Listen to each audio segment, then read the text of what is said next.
Olá, pessoal! Espero que todos estejam bem. Professora Silvia Antunes falando aqui do nosso canal, que tem o propósito Educa Transforma através da técnica dos 3 As. Aprender, aplicar e agir. Agir com o sentido de partir para a ação e compartilhar o conhecimento. Pessoal, nossa trilha de aprendizagem hoje vai falar sobre informações relevantes sobre a atuação profissional. Fica comigo depois da vinheta, eu te explico melhor.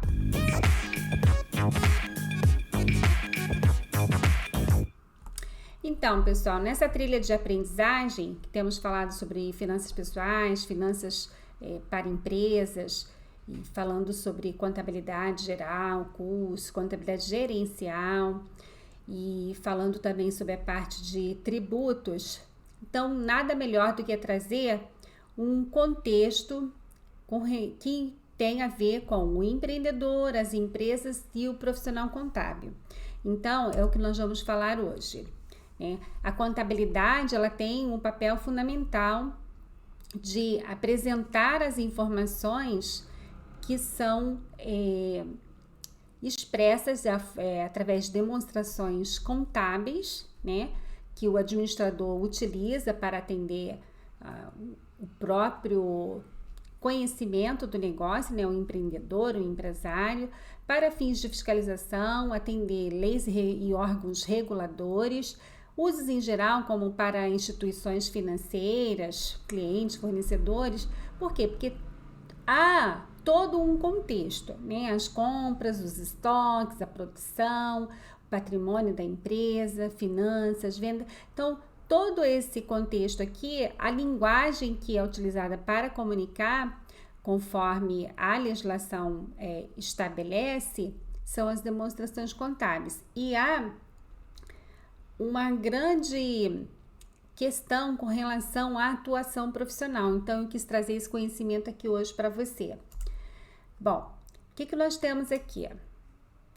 Temos que o empreendedor, ele exerce profissionalmente a atividade econômica organizada com o objetivo de gerar riqueza, conforme a natureza e objeto da empresa, seja para produção ou circulação de bens ou de serviços, E o fruto desse trabalho, que vai gerar um lucro, há regime de tributação para que seja efetuado o cálculo do imposto, Então, tem o regime de tributação que nós temos, é o real, presumido e o arbitrado. Pessoal, aqui no canal tem vídeo que eu falo exatamente sobre isso, sobre o lucro real, presumido e arbitrado. Vale a pena conferir, Tem também essa questão aqui que eu quero reforçar com relação, natureza jurídica. Um MEI, um empresário individual, uma IRELI e uma empresa limitada unipessoal. Com relação ao porte, tem a ver com o faturamento anual, aqui expresso em reais, até 81 mil é o MEI, Já até 360 mil é o microempresa. E maior de 360 mil e menor que 4 milhões e 800 é a empresa de pequeno porte. E acima dos 4 milhões e 800 são outras empresas que já são de médio e grande porte, ok? O que eu quero destacar aqui? Primeiro, capital mínimo para essas naturezas jurídicas. Um grande destaque aqui é a IRELI, que requer 100 salário mínimo para constituir o capital da empresa. Com relação à responsabilidade, a responsabilidade do MEI e do empresário individual é ilimitada. Significa que responde com os bens pessoais também para dívidas da empresa. Já a IRELI é a limitada unipessoal, a responsabilidade é limitada ao capital investido, ok? Bom, agora eu vou falar sobre os aspectos da legislação.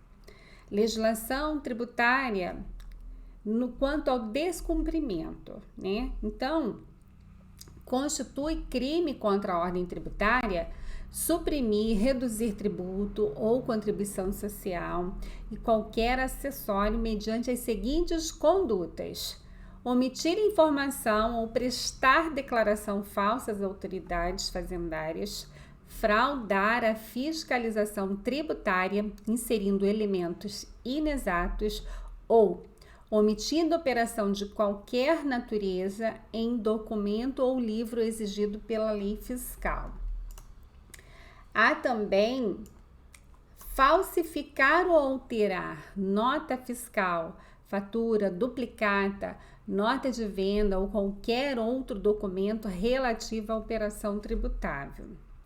Elaborar, distribuir, fornecer, emitir ou utilizar documento que saiba ou deva saber falso ou inexato.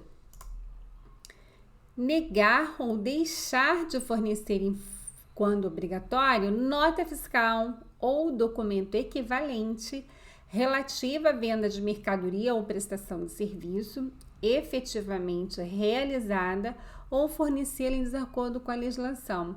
A pena é de reclusão de 2 a 5 anos e multa. Então, a legislação estabelece todos esses requisitos. Agora, vamos ver também a questão do Código Civil, né? A Lei 10.406, 2002, no artigo 1020, ela estabelece: os administradores são obrigados a prestar aos sócios contas justificadas de sua administração e apresentar-lhes o inventário anualmente, bem como balanço patrimonial e resultado econômico. Há um outro artigo que diz, lá no 1179, o empresário e a sociedade empresária são obrigados a seguir um sistema de contabilidade, mecanizado ou não, com base na escrituração uniforme de seus livros, em correspondência com a documentação respectiva, e a levantar anualmente o balanço patrimonial e o de resultado econômico. Com relação ao regulamento do imposto de renda, o artigo 1048, ele traz o balanço patrimonial, as demonstrações do resultado do período de apuração, enfim, e os documentos da contabilidade deverão ser assinados por profissionais habilitados. E também há um outro destaque de que os profissionais, no que se refere à parte técnica, serão responsabilizados juntamente com os contribuintes por qualquer falsidade dos documentos, no sentido de fraudar o imposto de renda. E há também a questão relativa ao Conselho Federal de Contabilidade, que regula o profissional da contabilidade, né? Tem questão, o Código Civil trata da responsabilidade civil do contador, a questão criminal, a lei penal, o Código Penal para crimes fiscais, a lei de falências e crimes contra sistema financeiro. Para ilustrar a nossa jornada de hoje, eu trouxe essa frase: as ações e somente suas ações determinarão o seu valor. Então nós vimos o seguinte, que o empreendedor, empresa e o profissional contábil, eles trabalham de forma harmônica, devem trabalhar de forma harmônica.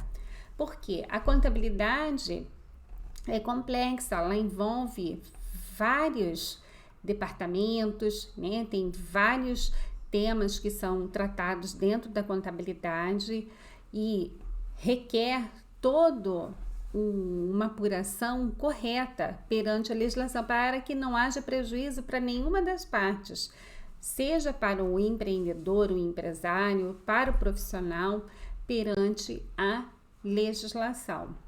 Pessoal, esse era o recado que eu tinha para hoje. Espero ter contribuído com o seu aprendizado. Eu agradeço a sua audiência, conto com a sua audiência também para os próximos vídeos do canal.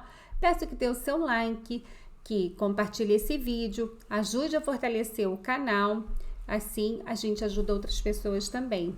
E é isso.